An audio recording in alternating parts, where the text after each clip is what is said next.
What if a military show of force accidentally became the perfect target package for its enemy? Imagine gathering your last major naval assets, putting them in one massive formation, broadcasting the images to the world, and realizing the very military you're trying to intimidate is already watching every move.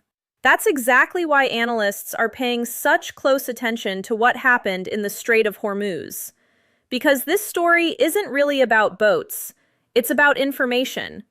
And in modern warfare, information can be deadlier than missiles. For decades, Iran's military strategy in the Persian Gulf has revolved around one critical idea: control the Strait of Hormuz, and you control one of the world's most important energy choke points. A huge percentage of global oil shipments passes through that narrow stretch of water. The threat has always been clear. If conflict erupts, Iran could potentially disrupt shipping and create economic shockwaves felt around the globe. But there is a problem. Modern naval warfare has changed dramatically, and according to many military assessments, conventional surface fleets are becoming increasingly vulnerable in high-intensity conflicts. That brings us to the event that has military observers talking. Reports and imagery showed a massive concentration of Iranian fast attack craft operating in formation near the Strait of Hormuz. Not 10 boats, not 20, more than 100. At first glance, it looked like a powerful display, a message, a warning, a demonstration that Iran still possesses significant maritime capabilities despite growing regional tensions. But some analysts saw something entirely different. And what they saw could completely change how this story is understood. Because the moment those formations appeared, a critical question emerged. Who was watching? And more importantly, how long had they been watching? To understand why this matters, you first need to understand Iran's famous swarm doctrine. Unlike large destroyers or cruisers, these boats are relatively small, fast, agile, and dangerous in numbers.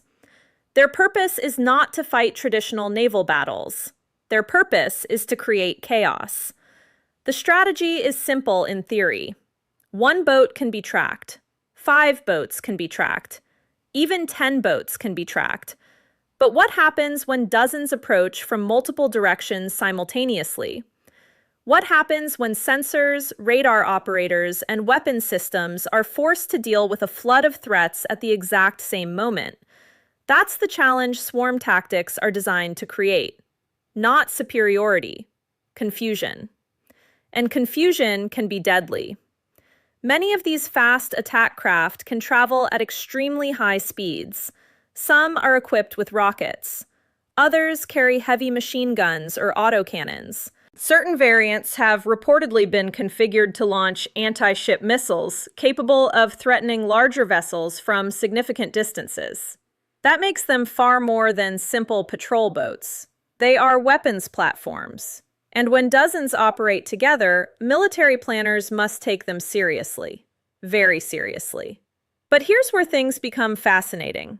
Because swarm tactics depend on one thing above all else: coordination. Without coordination, a swarm isn't a swarm. It's just a collection of individual boats moving independently. And that distinction changes everything. Think about it for a second. A coordinated force can attack simultaneously. It can overwhelm defenses. It can exploit gaps. It can create uncertainty. But once coordination breaks down, every vessel becomes its own problem. And separate problems are much easier to solve than one giant problem. That reality sits at the center of modern military planning, which is why intelligence gathering has become just as important as firepower, maybe more important. Because before any shot is fired, commanders want answers. Where are the boats? Where are they based? How do they communicate? Who is directing them? And what infrastructure keeps the entire system functioning? Those answers matter. A lot. Now imagine you're monitoring the region. You have surveillance aircraft, satellites, radar systems, electronic intelligence platforms. You are constantly collecting information.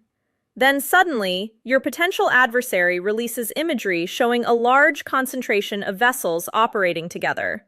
To some observers, that's a show of strength. To intelligence professionals, it may also be valuable confirmation. Confirmation of locations, confirmation of patterns, confirmation of operational activity. And in military planning, confirmation can be priceless. This is where the technological gap becomes impossible to ignore. Modern surveillance networks are designed to create a continuous picture of the battlefield. Aircraft equipped with advanced radar can track activity across enormous distances. Information moves through secure networks connecting aircraft, ships, command centers, and combat units. The result is a shared operational picture. Everyone sees the same battlefield. Everyone sees the same movements. Everyone receives the same updates. And that creates a major advantage. Because speed no longer belongs only to the fastest vehicle. It belongs to the fastest flow of information. The Strait of Hormuz presents unique challenges. It is crowded, busy, filled with commercial shipping, tankers, cargo vessels, fishing traffic, constant movement. Distinguishing military targets from everything else is not always easy. Yet modern sensor systems are built specifically for these environments. Advanced radar, electronic surveillance, and sensor fusion technologies allow operators to identify patterns that would have been nearly impossible to track decades ago. And once a target is identified, information spreads instantly across the network. That means detection is no longer the end of the process. It's the beginning. But there is another layer to this story that often gets overlooked: the political layer. Military demonstrations are rarely directed at only one audience. Sometimes they're aimed at foreign governments. Sometimes they're aimed at allies. Sometimes they're aimed at domestic audiences.